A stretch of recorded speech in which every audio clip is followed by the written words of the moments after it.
할렐루야. 하나님은 살아계십니다. 오늘 또 살아계신 하나님이 예수 그리스도의 놀라운 계시의 말씀을 통하여 성경의 구조가, 그리고 욥기가 어떤 구조로 됐는지 서론적으로 깨닫게 되는 놀라운 역사가 있기를 주의 이름으로 축복합니다. 하나님은 연구소를 통해 예수 계시를 열어주셨고, 이번 예수 고난 책으로 설교하라는 말씀을 또 주셨기 때문에 순종하는 마음으로 책의 내용과, 그리고 제가 믿고 배우고 고백하는 예수 계시 관점으로 말씀을 이제 전하려고 합니다. 여러분, 전 세계 모든 종교는 신앙생활하는 사람의 내면의 상태가 구원을 받는 데에 매우 중요할 뿐만 아니라 구원의 조건, 사람의 그 내면의 상태가 구원의 조건의 결정적인 원인이 됩니다. 그러다 보니 종교인들의 열심과 간절함이 요구되기에 전 세계 모든 신앙인들은 자기가 믿는 신에게 최선을 다하여 예배를 드리고 기도하고 또 바른 신앙생활로 나아가게 됩니다. 그러나 유일하게 기독교의 진리는 구원의 조건이 사람의 내면에서 이루어지지 않고, 즉 다시 말하면 사람의 마음과 행동에 의해서 구원과 축복이 결정되지 않고, 세상 모든 종교와는 완전히 다르게, 즉 대척점에서 서 있는데, 기독교의 구원은 외부의 어떤 힘에 의하여 이루어지는 거예요. 전 세계 모든 종교는 신앙생활하는 사람이 깨끗하게 살아야 하고, 착하고 선하게 살아야 복도 받고 구원도 이루어집니다. 그러나 유일하게 기독교는 구원의 핵심이 자기 자신이 아니라 구원자로 이 땅에 내려오신 예수님의 구원의 시작이요, 오직 예수님만이 구원의 완성입니다. 한마디로 기독교 신앙은 인간 측에서의 영향은 단 1%도 없고, 예수님만이 유일한 구원의 방법과 구원의 통로가 됩니다. 전 세계 모든 종교는 죄를 멀리하고 깨끗하고 착하게 살아서 의인이 되어야, 죄를 멀리한 의인이 되어야 구원받는다고 가르치지만, 기독교는 유일하게 의인이 아니라 죄인이 구원을 받을 수 있고, 구원받은 이후에도 의를 계속 이루지 못하고 다시 반복하면서 죄를 짓는다 해도 다시 용서받고 구원에 이를 수가 있습니다. 그러니까 기독교의 구원은 구원의 동기와 구원의 시작과 구원의 완성이 모두 인간의 내면이 아니라 사람 밖에서 시작되고 완성되는 구원을 말합니다. 만약에 기독교도 전 세계의 타 종교처럼 구원이 사람 안에서 시작되고 완성된다면, 성도들의 신앙의 깊이와 넓이가 구원에서 매우 중요하게 생각되겠지만은, 그러나 기독교 구원의 핵심은 예수님이 홀로 다 완성했기 때문에 기독교 신앙은 사람이 아니라 구원자 예수님이 중요합니다. 그래서 기독교 신앙은 나의 노력과 나의 힘이 아닌 선물로 주어진 구원이기 때문에 성도들은 예수님에 대하여 깊이 생각하고 구체적으로 알아야 하는 것입니다. 예수님이 왜 나의 죄를 담당하셨는지, 예수님이 나의 죄를 갚기 위하여 어떤 수고를 어떻게 감당하셨는지, 구원의 실체가 되시는 예수님에 대하여 집중해서 알아가는 것이야말로 기독교 진리의 핵심 체계를 알아가는 키워드가 되는 거예요. 세상 모든 인간이 만든 종교는 인간의 내면과 행위가 매우 중요하고 구원의 결정적인 조건이 되지만, 기독교 진리의 체계는 사람이 아니라 구원자 예수님을 통해서 구원이 시작되고 완성되기 때문에 오직 예수님만을 주목하고 깊이 알아가야 하는 것입니다. 성경은 그래서 이렇게 말씀하고 있어요. 에베소서 3장 18절에서 19절 같이 읽습니다. 능히 모든 성도와 함께 지식에 넘치는 그리스도의 사랑을 알고 그 너비와 길이와 높이와 깊이가 어떠함을 깨달아 하나님의 모든 충만하신 것으로 너희에게 충만하게 하시기를 구하노라. 성경은 18절에 보니까 지식에 넘치는, 이 지식은 뭐 세상 지식, 교과서 지식 아닙니다. 예수 그리스도 구원자에 대한 지식에 넘치는 그리스도의 사랑을, 그리스도 예수에 대한 사랑, 예수님이 어떤 구원을 하는데 그 지식을 가지라는 겁니다. 이 시대는 그런 지식이 없어요. 왜? 성경을 안 읽고 가르치지 못하니까. 13절 19절에 보니까 그 넓이, 그러니까 하나님의 사랑에 대한 그 지식이 어떠냐면 그 넓이의 지식과 길이의 지식과 높이의 지식과 깊이의 지식, 그러니까 모든 면에서 한쪽 자기가 원하는 예수님이 십자가에 죽으셨대, 그게 아니고 그 예수님이 우리를 사랑한 그 길이, 높이, 깊이, 또 너비, 이것을 알을 때에 이제 우리에게 충만한 예수의 생명이 있다는 거예요. 구원자 예수님에 대한 지식과 그 사랑을 배우고 깨달아가는데, 그렇게 깊이 알아야 하늘의 진리와 생명으로 충만할 수 있다는 겁니다. 근데 이 시대는 이렇게 배우질 않아요. 오늘부터 시작되는 욥기에 대한 설교, 즉 예수 고난의 책을 통해서 욥기는 위대한 신앙인 욥이라는 한 사람의 고난을 말하고자 성경을 기록한 것이 아니고, 앞으로 나타날 메시아이신 예수님이 이 땅에 오셔서 당하실 고난과 순환을 정확하게 예표적으로 표현하고 알려주고 있다는 것을 계속 설교하게 될 것입니다. 욥기의 모든 내용은 고난당하시는 예수님의 내면의 아픔과 고통과 괴로움을 깊이 있게 다루고 있는 내용이 욥기서입니다. 우리가 잘 알듯이 예수님이 이 땅에 계실 때에 예수님에게는 인성과 신성을 동시에 가지고 있었습니다. 예수님이 십자가에 돌아가시기 전까지는 신성은 인간에게 감춰졌습니다. 그러나 신성도 같이 있었기 때문에 바다 위로 저벅저벅 걸어갔고 나사로를 살렸습니다. 그러나 인간의 눈에 포착되지 않는 게 신성이기 때문에 감춰져 있었습니다. 그렇게 동시에 갖고 계셨다가 십자가에 죽으시고 부활하신 이후부터는 인성이 사라지고, 그때부터는 원래의 존재인 신성만 존재하는데, 욥기의 내용은 예수님의 인성적인 고난을 다루면서 욥기 그 뒤에 가서는 예수님의 신성도 나타나는 것으로 욥기가 마무리가 됩니다. 예수님은 모든 성경은 자기 자신에 관하여 기록한 말씀이라고 잘 알잖아요. 요한복음 5장 몇 절이? 39절인가? 요한복음 5장, 예수님은 모든 성경은 자기 자신에 관하여 기록하고 있다고 말씀하시면서 모든 성경 해석의 관점이 어떠해야 하는지를 친히 주님이 가르쳐 주셨습니다. 그러므로 욥기를 통하여 어떤 한 사람의 위대한 신앙인의 고통이 아니라 그 안에 내포되어 있는 예수님의 고난을 깊이 묵상하고 생각하는 책이 바로 욥기서입니다. 신약의 사복음서에 나타난 구원자 예수님에 대한 바리새인들의 책망과 비난과 조롱은 욥의 세 친구들을 통해서 자세하게 예표되어 있습니다. 한마디로 예수님에 대한 사랑의 깊이와 넓이에 대하여 매우 깊게 다루고 있는 책이 바로 욥기서입니다. 기독교 구원의 진리 체계에 있어서 예수님은 일부가 아니라 전부이고 완성이고 성취입니다. 다시 한번 말씀드립니다. 기독교 구원의 진리 체계에 있어서 예수님은 일부가 아니라 전부이고 완성이고 성취입니다.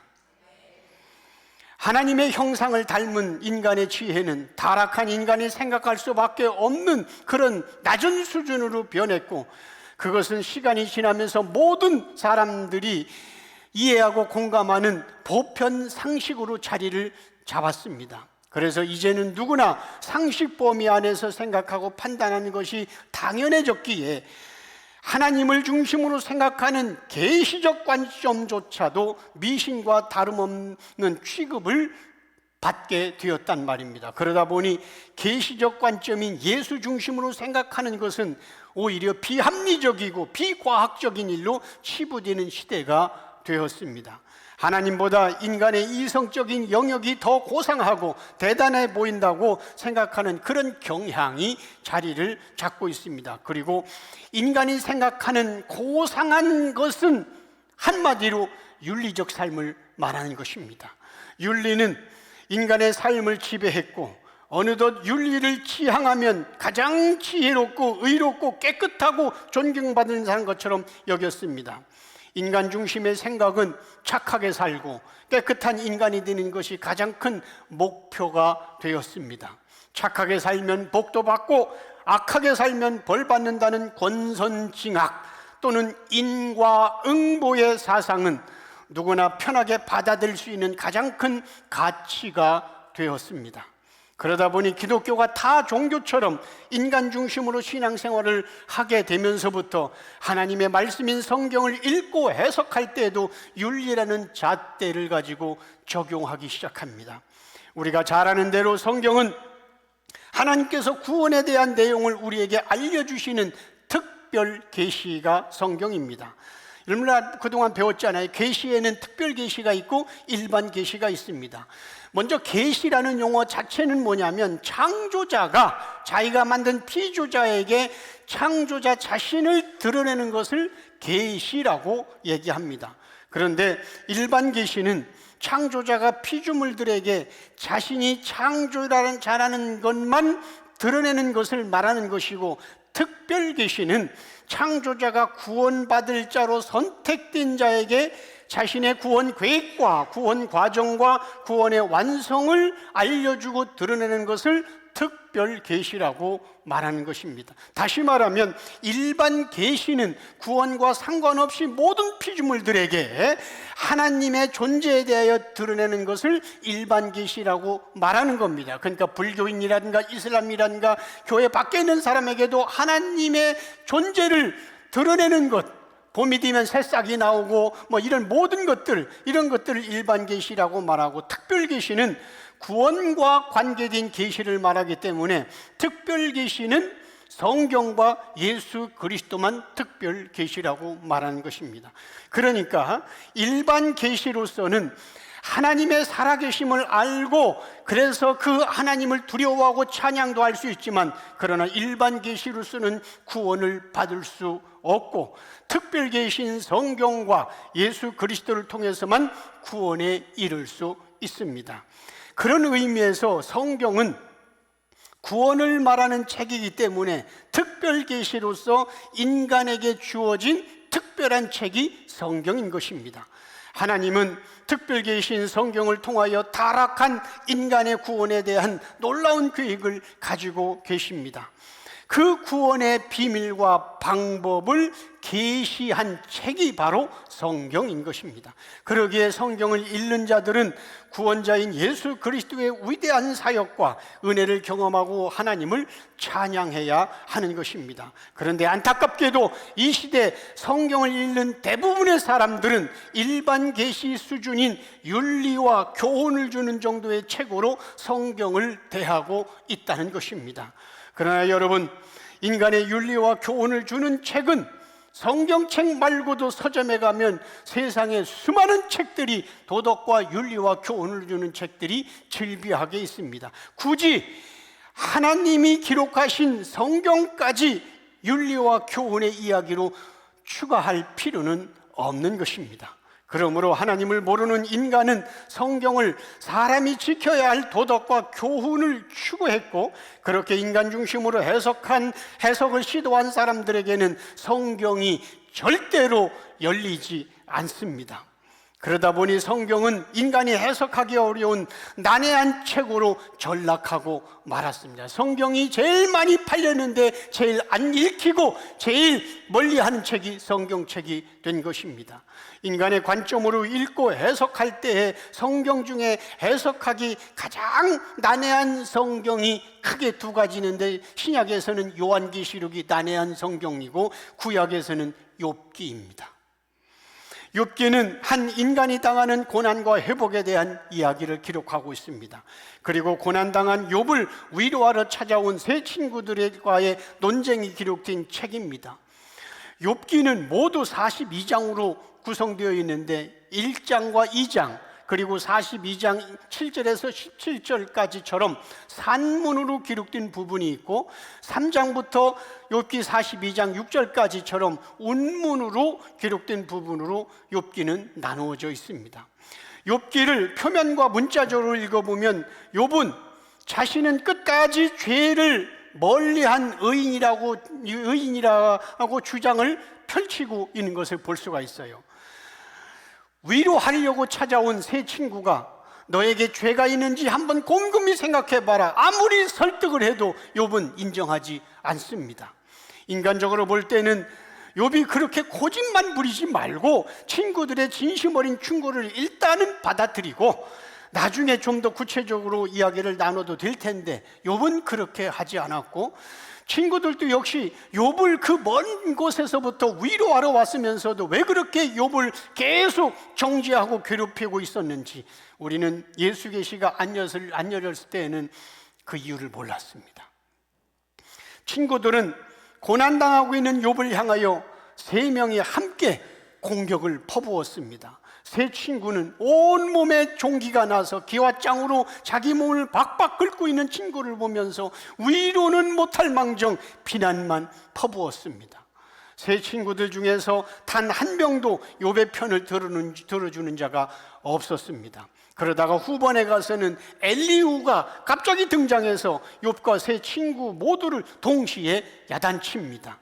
여러분들 알다시피 엘리후는 욥과 세 친구보다 나이가 훨씬 더 어립니다. 그 어리면서도 나이 많은 연장자들을 엘리후가 야단을 칩니다. 우리는 엘리후가 왜 갑자기 등장해서 자기보다 연장자들을 혼내는지 궁금합니다. 욥은 세 친구들이 그렇게 많은 말로 책망해도 듣지 않다가 폭풍 가운데 나타나신 하나님이 한마디 하시자 곧바로 회개하기 시작합니다. 욥의 고난은 하나님께서 허락하신 고난이었습니다. 그렇다면 하나님께서 욥에게 내가 너의 고난을 허락했다 이 한마디만 해줘도 문제는 쉽게 끝납니다. 그런데 하나님은 끝까지 그 이야기를 욥과 세 친구들에게 말해주지 않았습니다.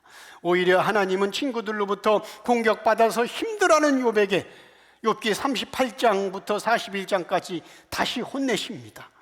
문자와 표면적으로 볼 때에 우리는 이런 성경의 내용에 대해서 아주 당황했고 하나님은 욥기를 통해서 무엇을 말하시려고 하는지 궁금증만 자아냈습니다. 한마디로 욥기는 한 인간에 대한 고난 이야기로 재미없는 책으로 여겼고 재미없는 성경 말씀이라고 그렇게 믿으면서 우리는 가까이 하기를 꺼려했습니다. 혹시 여러분들 가운데 마음 먹고 욥기를 읽기 시작했더라도 끝까지 읽으려면 대단한 인내가 필요합니다. 욥은 자신은 죄가 없다고 말하고 세 친구는 내 죄 때문이다 이런 논쟁을 계속 그렇게 반복하는 내용을 그렇게 42장까지 많은 분량으로 기록할 필요가 있을까 이런 생각이 듭니다. 그래서 욥기는 마음 먹고 읽기 시작해도 1장부터 5장까지 한 번에 넘어가기가 참으로 어려운 책입니다. 성경이 구원에 관한 책이라면 왜 욥이라는 한 인간의 고난을 이렇게 많은 분량으로 성경책 속에 들어가게 했을까? 창세기부터 요한계시록까지 성경 66권 중에 욥기는 구원의 이야기와 상관없이 지극히 한 개인의 이야기만 기록하고 있기에 우리는 많은 의문과 궁금증을 가지고 있었습니다. 그래서 어떤 이들은 구원의 문제를 다루는 성경책 속에 한 인간의 고난을 다루는 욥기는 정경인 성경 속에서 빼내야 된다고 주장하는 사람들이 있었고 역사 가운데 실제로 욥기를 삭제하겠다는 시도까지 학자들이 모인 적이 있었습니다. 그럼에도 불구하고 욥기가 수천 년이 지난 지금까지 성경의 정경 속에 남아있는 것은 하나님의 특별하신 의도가 들어있다는 것을 알 수가 있습니다.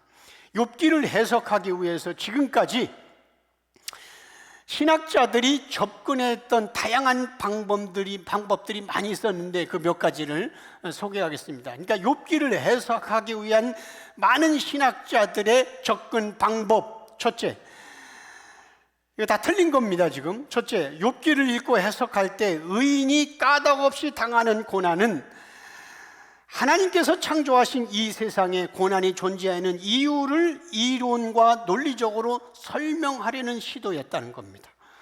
인간에게 어떤 고난이 찾아와도 욥처럼 참고 인내하다 보면 결론은 복을 받는 인생이 된다는 해석입니다. 두 번째로 욥기서를 지혜를 배우는 교훈적 방법으로 해석했습니다. 이러한 해석은 인간이 가장 좋아하는 보편적인 해석으로 윤리적 접근 방법으로 인내하는 믿음으로 해석했습니다. 인내하고 참고 또 참고 그 근거를 야고보서에서 찾았어요. 야고보서 5장 11절 같이 읽습니다. 보라, 인내하는 자를 우리가 복되다 하나니 너희가 욥의 인내를 들었고 주께서 주신 결말을 보았거니와 주는 가장 자비하시고 긍휼히 여기시는 이시니라. 이 성경을 근거로 이제 욥기를 이제 많은 사람들이 왜냐하면 여기 너희가 욥의 인내를 들었고, 그러니까 성경을 예수로 풀지 않으면 저거 봐라, 성경이 이렇게 해석했지 않냐? 그러니까 욥기 우리도 인내를 배워야 된다는데, 이따도 말씀드리겠습니다만은 이건 대주제를 몰라서 그럽니다. 욥은 그 엄청난 고난이 자신의 죄로 인하여 생긴 것도 아님에도 불구하고 하나님을 향해 어떠한 불평과 원망도 하지 않았습니다. 하나님은 그런 욥에게 갑절의 복을 부어주셨습니다. 욥이 그렇게 인내하는 것처럼 오늘날 우리 예수 믿는 성도들도 하나님을 믿을 때 어떤 고난과 환난이 찾아오더라도 욥처럼 쉽게 포기하지 말고 인내하다 보면 하나님께서 복을 주신다는 그런 교훈적 해석이었습니다.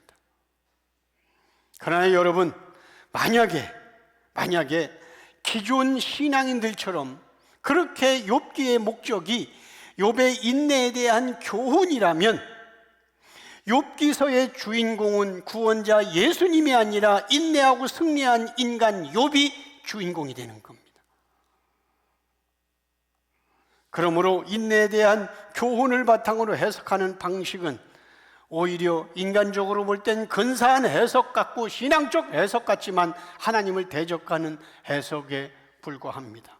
인간의 윤리와 교훈으로는 구원자가 누구인지 알 수가 없는 것입니다. 그러나 우리는 압니다. 욥기도 일반 계시가 아니라 특별 계시이기 때문에 구원에 관한 책이라는 것을 압니다. 세 번째 해석 방법은 욥기를 문학적 접근 방식으로 해석하는 자들이 있습니다. 이들은 욥기를 시편과 함께 시가서로 분류했고, 물론 저도 신학교 때 80년대 신학 다닐 때 시가서 하면 욥기, 시편, 아가서 이렇게 배워 공부했어요, 신학교에서.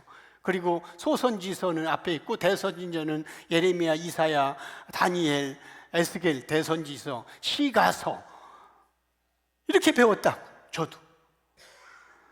그래서 이들은 욥기를 시편과 함께 시가서로 분류했고 욥기를 산문과 운문 형식으로 구분된 극본이라는 문학의 틀로 이해했습니다. 그래서 의인이 왜 고난을 받아야 하는가라는 어려운 신학적 주제를 무대에서 연출하는 희곡처럼 이야기 형식으로 구성한 책이라고 보았습니다. 네 번째 해석은 욥기를 한 인간의 부당한 고통에 대한 철학적 내용으로 해석하는 접근 방법이었습니다. 욥이라는 의로운 인간이 당하는 고통의 원인에 대하여 욥 자신뿐만 아니라 세 친구와 엘리후가 서로 다른 의견을 말하고 나중에는 하나님께서 결론을 내리시는 책으로 보았습니다. 그러나 욥기를 이렇게 철학적 관점으로 보면 고난의 원인이 무엇인가라는 철학적 난제만 던지고 문제 해결 없는 이상한 책이 되는 거예요. 다섯 번째로 독자 중심으로 해석하는 시도를 했습니다. 이런 주장은 욥기가 무엇인지 모른다는 것으로부터 출발하는 겁니다. 욥은 누구이고 욥기는 무엇을 말하는지에 대하여 전혀 감을 잡지 못합니다. 다만 표면과 문자적으로 기록된 대로 욥기의 의미는 독자마다 달라질 수 있고 시대와 상황에 따라 달라질 수 있다고 봤습니다. 그러다 보니까 성경 해석이란 책의 내용이 무엇인가라기보다는 읽고 있는 독자가 무엇이라고 생각하는 바에 따라서 결정된다고 본 해석입니다. 이런 해석은 처음부터 하나님이 무엇을 말하고 싶은가를 제외시킨 철저하게 인간 중심의 해석입니다. 여섯 번째 해석은 욥기를 구속사적 접근으로 보는 방법이었습니다. 구속사적 방법에는 세 가지 접근이 있는데, 첫째, 예수 그리스도의 십자가로 보는 견해입니다. 이들은, 물론 이것도 지금 다 틀린 걸 얘기하는 겁니다. 이들은 욥기 1장과 42장에 나오는 번제를 근거로 들고 있습니다. 욥기 1장의 시작과 마지막 장인 42장의 번제 이야기가 나왔다면 1장과 42장 그 중간에 있는 모든 내용도 번제에 관한 이야기라고 생각을 한 것입니다. 그래서 이러한 해석은 욥이 당하는 애매한 고난을 죄가 없으신 예수님께서 십자가를 지시는 장면으로 해석을 했습니다. 그러나 이렇게 구속사적의 해석은 예수님으로 해석하기 위한 노력의 흔적은 보이지만, 그러나 창세기부터 요한계시록까지 구속사의 관점으로 보았기에 단지 욥기도 그렇게 해석해야 한다는 주장일 뿐이지, 욥기를 구체적으로 왜 예수님에 대한 내용인지 특별 계시로 해석하지 못한 억지로 꿰맞춘 해석에 불과한 겁니다. 구속사적 접근의 두 번째 해석은 하나님의 보호하심입니다. 여섯 번째 큰 틀에서 해석해서 하나님은 택한 자들을 끝까지 버리지 않으시는데, 욥기서는 하나님이 택한 자를 보호하시고 축복까지 이르게 하시는 분임을 설명하는 책으로 보았습니다. 그리고 구속사적 해석의 접근 세 번째 해석은 메시아에 대한 예언으로 보았습니다. 욥기는 메시아에 대한 내용 중에서 고난을 설명하는 책이지만, 그러나 전체 내용이 고난을 말하는 게 아니라 몇몇 구절만 그리스도의 고난을 말하고 있다고 해석했습니다. 예를 들면 욥기 19장 25절에서 26절이 대표적인 구절인데, 우리 한번 같이 한 목소리로 읽겠습니다. 내가 알기에는 나의 대속자가 살아계시니 마침내 그가 땅 위에 서실 것이라. 내 가죽이 벗김을 당한 뒤에도 내가 육체 밖에서 하나님을 보리라. 자, 여기 25절에 보면 대속자는, 나의 대속자가, 여기서 대속자는, 이건 우리 예수 계시 관점에 지금 해석을 하지 않는 겁니다. 일반 해석입니다. 여기서 대속자는 그리스도를 말하고, 그 다음에 그가 이 땅에 설 것이다, 이 땅에 설 것이다 라는 말은 메시아가 이 땅에 오실 것을 예표한 것이라고 보았습니다. 그리고 26절에 가죽이 벗김을 당한다는 표현을 예수님이 십자가 고난과 죽음으로 해석을 했습니다. 상당히 많이 접근하고 있는 것 같지만, 역시 이러한 해석도 욥기 전체 내용이 무엇을 뜻하고 있는지 모른다는 점에서 그 앞에 다섯 가지 다른 주장과 크게 다를 바가 없습니다. 왜냐하면 인간 중심으로 해석을 하면서도 그리스도를 예표하는 확실한 몇 개의 본문을 제외하고는 나머지 모든 욥기의 내용에 대해서 해석이 불가능하기 때문에 그렇습니다. 이처럼 신학계에서는 욥기를 어떻게 해석하는 것이 가장 바람직한가에 대한 노력과 고민을 해왔습니다. 이 중에서 이 6가지 해석 중에서 지금 제가 신학교 다닐 때나 우리 전사님이 신학교 다닐 때 이 시대 신학계가 하나를 선택하여 주장하는 것은 독자 중심의 해석이 가장 타당하다는 결론을 내렸습니다. 다시 말하면 성경은 사람이 만든 책이고 역사가 만든 흔적 중에서 하나로 보았던 것입니다. 많은 기독교인들에게 당신은 예수님에 대해서 잘 알고 있는가? 라고 질문하면은 거의 대부분의 사람들은 자기는 예수님에 대해서 잘 알고 있다고 그렇게 말을 합니다. 교회 다니고 있으면 당연히 예수님을 알고 있다고 그렇게 착각을 합니다. 예배를 많이 드리고 설교를 오랫동안 들으면 예수님이 누구인지 알 수 있다고 생각합니다. 교회에서 직분이 높으면 예수님에 대하여 많이 배웠기 때문에 잘 알고 있다고 생각합니다. 우리는 어느새 이렇게 자신을 속여왔습니다. 여러분, 우리는 솔직해집시다. 교회 오래 다니고 기도 많이 하면 어느 날 자연스럽게 구원자를 알아집니까? 교회 처음 나온 사람은 예수를 잘 모르지만 장로, 권사, 목사라는 직분이 있으면 예수님에 대해서 깊이 알고 있습니까? 수많은 교인들 중에는 자신은 예수님을 잘 알고 있다고 그렇게 말은 하면서도 정작 자신의 불투명한 미래에 대해서는 항상 불안해하고 있습니다. 하나님을 알고 있고 예수님을 사랑한다고 말을 하면서도 그 입에서는 언제나 이 땅의 삶 때문에 원망과 불평이 터져나옵니다.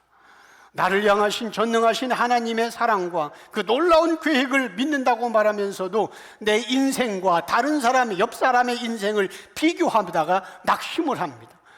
나를 향한 하나님의 그 계획하심, 나의 머리털까지 세심받으시는 하나님을 알고 예수님을 안다고 하면서 우리 남편과 이웃집 남편과 비교하면서 절망하는 게 그게 신앙이 있는 것입니까? 우리는 이처럼 아는 것과 모르는 것을 혼동하며 살아가고 있습니다. 생각해 보세요. 수십 년을 함께 살아온 부부는 서로에 대해서 잘 안다고 생각을 하지만, 그러나 남편은 아내가 진짜 원하는 것이 무엇인지 관심도 없고, 아내도 남편이 왜 그렇게 행동하는지 모를 때가 더 많지 않습니까? 저만 그래요? 교만한 인간은 모를 수 있다는 말보다 모르면 안 된다고 생각하는 경향이 강합니다. 다시, 교만한 인간은 모를 수 있다는 말보다 모르면 안 된다고 생각하는 경향이 강합니다. 일반적으로 안다고 말할 때, 보편적으로 안다고 말할 때 누군가에게 교육을 받거나 경험을 토대로 얻어서 정리된 정보나 지식을 가지고 안다고 하는 거예요. 이런 정보는 학습과 이성적 사고를 통해서 습득이 가능합니다. 열심히 공부하고 이성적 사고를 유튜브를 보고 습득이 가능합니다. 책을 연구하고 미국 가서 유학하고, 우리는 이런 영역을 일반 계시의 영역이라고 표현합니다. 일반 계시는 많이 공부할수록 얻는 정보의 양이 그만큼 커집니다. 초등학생이 아는 정보의 양과 대학 교수가 아는 정보의 양이 다릅니다. 어린아이가 아는 숫자와 수학선생이 아는 숫자의 개념이 다릅니다. 그런가 하면 일반 계시의 영역은 많이 경험할수록 얻어지는 양이 많습니다. 여름은 덥고 겨울은 춥다고 하는 지식은 여러 해 동안 경험하면서 쉽게 알 수가 있고, 높은 곳에 올라갈수록 숨이 가빠진다는 개념은 인생을 짧게 산 어린아이는 모르지만 험하고 높은 산을 몇 번만 올라갔다 내려와도 알 수 있는 영역입니다. 요즘은 내가 직접 경험과 체험을 안 해도 인터넷과 AI의 정보를 통해서도 쉽게 지식과 정보의 양을 늘려갈 수 있습니다.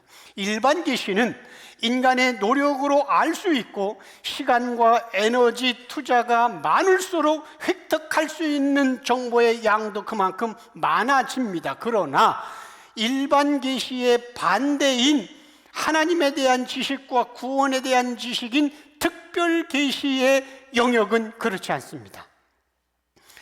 특별 계시는 인간의 논리와 이성을 뛰어넘는 영역입니다. 특별 계시는 아무리 많은 시간이 들어가고 아무리 많이 연구에 투입하더라도 알 수 없는 영역입니다. 특별 계시는 일반 계시에서 사용하는 교육과 경험으로는 알 수 없는 특별한 영역입니다. 하나님은 특별 계시 중에 구원에 관한 내용을 계시하기 위해서 우리에게 성경을 주셨습니다. 특별 계시인 성경은 구원자가 누구인지, 구원자가 어떤 일을 했는지에 대한 기록을 한 책이 성경입니다. 그런데 성경에서 풀리지 않는 난의 구절과 난제들이 많은 이유는 일반 계시에서 연구하는 방식으로 특별계신 성경을 해석했기 때문입니다. 특별계신 성경은 구원자가 계시를 열어줄 때만 열리는 책입니다. 일반 계시 관점으로 성경을 수십 번, 수백 번 읽고 그리고 수많은 시간을 쏟아붓고 노력하고 신학 박사를 받아도 특별계신 성경은 열리지 않습니다. 하나님은 언제나 하나님을 모르는 시대와 하나님을 잃어버린 시대에 나타나셔서 자신이 누구인지를 계시해 주셨습니다. 몇 가지 성경 찾아보면 창세기 6장에서 하나님은 하나님의 아들들이 사람의 딸들과 결혼하여 하나님을 잃어버렸던 시대에 노아에게 나타나 계시하셨습니다.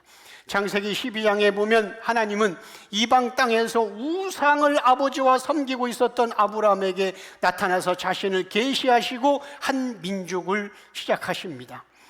하나님은 이집트에서 고된 노역으로 괴로워하던 모세에게 떨기나무에서 나타나 계시하셨고, 하나님 말씀이 희귀하여 듣지 못했던 사무엘 시대에 나타나서 계시하셨습니다. 아합 왕이 선지자들을 마구 죽일 때에도 하나님은 엘리야 선지자에게 나타나서 자신을 계시해 주셨습니다. 성벽이 무너지고 예루살렘이 황폐해졌던 느헤미야 시대 때 하나님은 자신을 계시해 주셨습니다. 그런가 하면 예수님이 이 땅에 오셨을 때가 역사상 가장 하나님을 모르는 어두운 시대였습니다. 하나님 말씀대로 살아야 한다는 각오와 다짐은 곧 율법과 계명을 지켜야 구원받는다는 생각으로 변질된 시대였습니다. 예수님은 유대인들이 인간이 주체자가 되는 율법과 계명으로 구원받으려고 했던 그 어두운 시대에 이 땅에 내려오셨습니다. 예수님은 유대인들이 하나님이 주신 율법을 지키면서도 하나님을 가장 모르는 때에 세상에 오셨단 말입니다. 그리고 예수님은 율법을 다시 해석하시면서 하나님이 어떤 분이신지 선포하시면서 백성들의 그 갈급함을 채워주셨습니다. 예수님이 이 땅에 오심으로써 비로소 자신들은 하나님을 모르고 있었다는 것을 예수님을 통해서 배우면서 고백하기 시작합니다. 이처럼 예수님은 가장 어두운 시대에 빛으로 오셔서 영적으로 무지함과 악함이 사라지도록 하신 겁니다. 그런데 우리는 또다시 이 시대에 하나님을 모르는 시대에 태어났고 하나님을 모르는 시대에 교회 다녔고 하나님을 모르는 시대에 신학에 입학을 한 겁니다.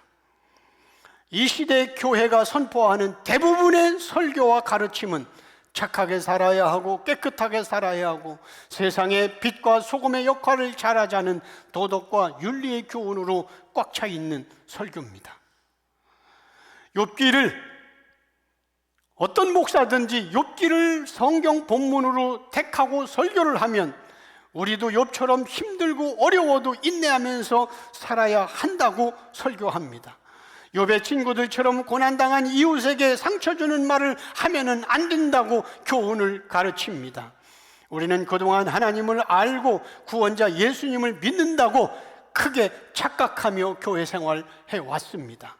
교회 오래 다니고 예배 열심히 참석하며 기도 많이 하면 하나님을 안다고 착각을 했습니다. 교회에서 직분을 가지고 있으면 장로라는 직분, 권사라는 직분, 목사라는 직분, 모태신앙으로 50년 신앙생활을 했으면 구원에 대하여 많이 알고 있다고 크게 오해하고 있었습니다.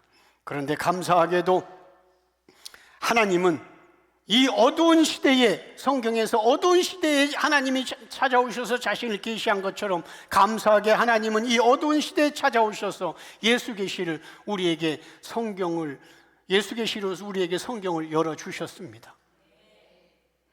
예수님은 2000년 전에 유대인들이 성경과 하나님을 심히 오해했던 것처럼 하나님을 모르면서도 안다고 착각하고 있는 우리를 향해 성경이 누구에 대한 이야기인지 친히 가르쳐주기 시작했습니다. 지금까지 우리는 욥기가 어떤 내용인지 전혀 몰랐습니다. 욥이 말한 한마디 한마디가 무엇인지, 욥의 세 친구의 말은 누구를 향한 말이었는지, 엘리후는 왜 욥과 세 명의 친구들에게 화를 냈고 그렇게 말을 시작했는지 우리는 전혀 몰랐습니다.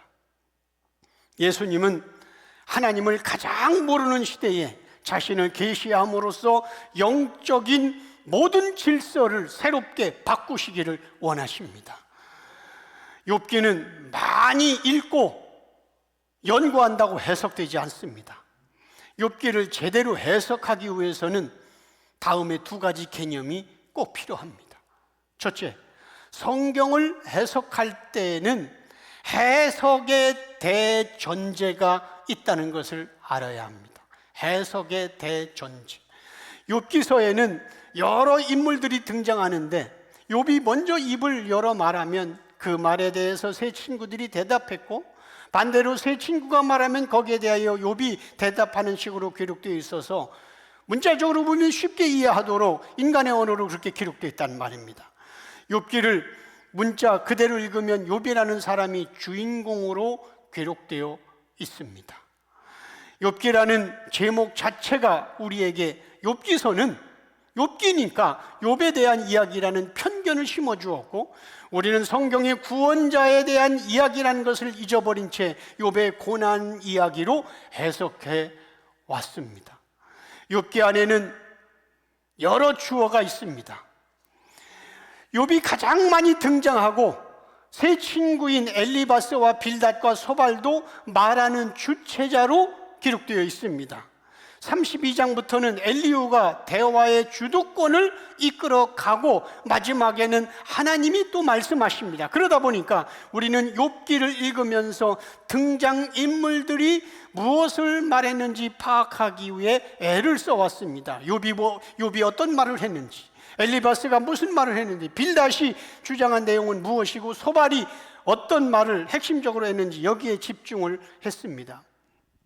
그러나 욥기를 읽다 보면 이렇게 주어가 계속 바뀌기 때문에 엘리바스가 또 몇 장을 얘기하고 소발이 또 얘기하고, 그러니까 욥기가 또 쭉 얘기하고, 그러면 그 사람이 1장, 2장 몇 장을 얘기하면 그 사람이 주어가 되는 거예요. 이렇게 욥기를 읽다 보면 주어가 계속 바뀌기 때문에 내용의 핵심이 무엇인지를 파악하기가 어려웠습니다. 나중에도 얘기하겠습니다마는 성경에서 주어에 집중하면 안 됩니다. 일반적 주어. 그런데 여러분, 성경은 대전제로 풀어야 한다는 것입니다. 대전제. 다시 말하면 성경이 구원자에 대한 내용이라는 대전제를 설정하지 않고 읽으면 제대로 된 해석이 안 나옵니다. 그리고 특별계시인 성경은 계시자가 열어주지 않으면 풀리지 않는다는 대전제를 가지고 있어야 하는 겁니다. 죄인을 구원하기 위해서 이 땅에 오신 예수가 성경의 대전제입니다. 다시, 죄인을 구원하기 위해 이 땅에 오신 예수가 성경의 대전제입니다. 따라서 욥이라는 인간을 중심으로 보면 안 되고 구원자이신 예수님 중심으로 읽어야 하는 것입니다. 욥기에는 여러 등장인물들이 각각 주어로 등장해서 말하고 행동하고 있지만 핵심은 구원받아야 할 인간이 중심이 아니라 구원하러 오신 예수님이 주어이고 예수님이 핵심이라는 사실입니다. 한마디로 말해서 욥기의 주인공은 욥이 아니라 구원자 예수님이 주인공입니다. 욥이 주체자가 아니라 예수님이 주체자입니다. 욥기에 나오는 인물들, 즉 욥과 엘리바스, 빌닷, 소발, 그리고 엘리후는 작은 주어인 소주어라고 표현하고 대주어는 예수님입니다. 다시 한번 얘기합니다. 욥에 대해서 성경이 욥기에 많이 나왔어요. 엘리바스에 대해서도 2장, 3장 나왔어. 빌닷도 그렇게 나왔어. 그들이 주어처럼 나왔지만 그 주어를 굳이 부른다면 작은 주어 또는 소주어이고 대주어는 예수님이십니다. 그래서 작은 주어 또는 가주어, 우리가 배웠던 작은 주어, 가주어는 반드시 진주어 안에 넣고 대주어이신 예수님 속에 넣고 해석을 해야 하는 것입니다. 작은 주어를 큰 주어에 넣고 욥기를 해석해야 하는 것입니다. 이처럼 성경의 대전제는 구원자 예수님으로 해석해야 하는 것입니다. 대주어는 모든 작은 주어의 말과 행동을 포함하고 있습니다. 다시, 대주어는 모든 작은 주어, 소주어의 말과 행동을 다 포함하고 있습니다. 그러므로 대주어는 욥기 전체를 관통하고 있습니다. 대주어는 욥기를 해석하는 가장 기초적인 첫걸음입니다. 욥기서가 욥이라는 인간에 대한 이야기라면 구원을 설명하는 성경책 속에 굳이 들어갈 필요가 없습니다. 한 인간의 고난이 구원자 예수와 아무런 상관이 없다면 구원을 위한 책으로서의 욥기는 읽을 가치가 없습니다. 욥기는 하나님을 모르는 우리에게 예수님이 자신을 계시하시는 사랑과 은혜를 말하는 책인 것입니다. 욥기 한 인간이 얘기한다면 세상에 링컨의 우인전과 아브라함 링컨의 우인전과 모든 이런 우인전과 다를 게가 뭐가 있겠어요? 욥기를 대주어이신 예수님으로 보면 욥기서가 말하고자 하는 의도가 분명해집니다. 욥기를 제대로 해석하기 위한 두 번째 개념, 요것만 정리하고 마치겠습니다. 그래도 오늘 설교 다 하네, 26페이지까지. 그래서 여러분들 잘 보고 내가 이렇게 하는 거예요. 자, 욥기를 해석하기 위한 두 번째 개념은 성경은 특별한 구조를 가지고 있다는 것을 전제로 해야 되는 겁니다. 하나님은 성경에 대한 특별한 장치를 해 놓으셨습니다. 성경을 표면으로만 보면 일반적인 책처럼 여러 장르 중 하나로 구성되어 있는 책처럼 보입니다. 그래서 욥기를 일종의 문학으로 취급한 겁니다. 특별히 욥이 말한 것과 세 친구의 대화가 마치 시처럼 보이기 때문에 욥기를 시가서라고 신학교에서 저도 그렇게 배웠고 분류하고 있습니다. 장르란 시, 소설, 희곡 등 문해의 양식을 가리킵니다. 그래서 욥기도 시라는 장르에 속한다고 신학교에서 가르칩니다. 그러다 보니 시를 연구하는 방법으로 욥기를 해석했고 말하는 자의 심리를 연구하는 방식으로 욥기를 살피기 시작했습니다. 그러나 이것은 특별 계신 성경이 무엇을 말하는지를 모르기 때문에 나타나는 대표적인 현상입니다. 욥기는 인간이 공부하고 노력해서 알 수 있는 일반 계시의 영역이 아니라 구원을 말하는 특별 계시의 영역이 욥기입니다. 그러므로 욥기는 일반 계시의 연구 방법인 장르로 접근하면 안 됩니다. 욥기의 겉모습은 이해할 수 없는 고난받은 한 인간의 이야기지만 그 속은 인간을 구원하기 위해 자신을 계시하신 예수님의 이야기인 것입니다. 특별 계시인 성경의 구조는 두 부분으로 나눠져 있어요. 특별 계시인 성경은 우리는 두 부분으로 이중 구조로 나눠졌다고 하는 생각 자체도 신학교에서 안 배웠어요. 오늘 설교 서론의 제목이 성경의 이중 구조잖아요. 특별 계신 성경의 구조는 두 부분으로 나눠져 있는데 인간 중심으로 기록된 표면과 그 안에 숨겨진 예수님에 대한 이면의 내용으로 구분되어 있습니다. 계시가 열리지 않는 사람들은 욥이라는 인간에 대해서 매우 궁금해했습니다. 욥이라는 존재는 누구인가? 욥은 어느 시대 사람인가? 아브라함 이전의 사람인가?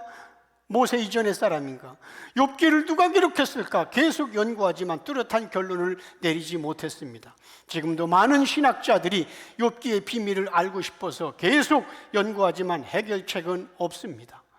이처럼 하나님은 인간의 관점과 자기 생각으로 가득 찬 자들에게 애초부터 성경을 해석하지 못하도록 장치를 해놨습니다. 이것은 성경이라는 책은 하나님이 숨겨놓으신 비밀인 동시에 반대로 하나님이 사랑하는 자에게만 계시하는 책이라는 것을 말해주고 있는 것입니다. 욥이라는 한 인간 중심으로 아무리 성경을 연구해도 죽을 때까지 그 비밀은 열리지 않습니다. 욥이라는 한 인간이 의인이고 욥에게 죄가 없다는 것과 우리의 구원과는 아무런 상관이 없습니다. 오히려 욥을 중심으로 성경을 만약에 읽고 또 읽는다면 인간이 할 수 없는 영역인 의로움과 선을 이루고 싶은 마음만 계속 생길 뿐입니다. 욥처럼. 그렇다면 왜 하나님은 욥이 누구인지 명확하게 드러내놓지 않았을까? 그 이유는 간단합니다. 성경은 구원자에 대한 이야기이기 때문에 무능력한 인간의 노력과 애씀과 공부로 풀리지 않도록 장치해 놓은 것입니다. 하나님은 욥이 얼마나 대단하고 의로운 자였는지, 욥이 얼마나 많은 사람들에게 존경을 받았는지를 중요하게 생각하지 않습니다. 하나님이 보실 때에 성경의 대주어이신 예수님 외에는 모두 성경의 인물은 조연에 불과합니다.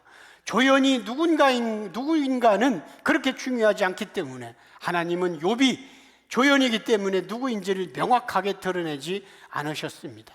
여러분, 어떤 실체가 있으면 그 실체에 대한 그림자는 희미합니다.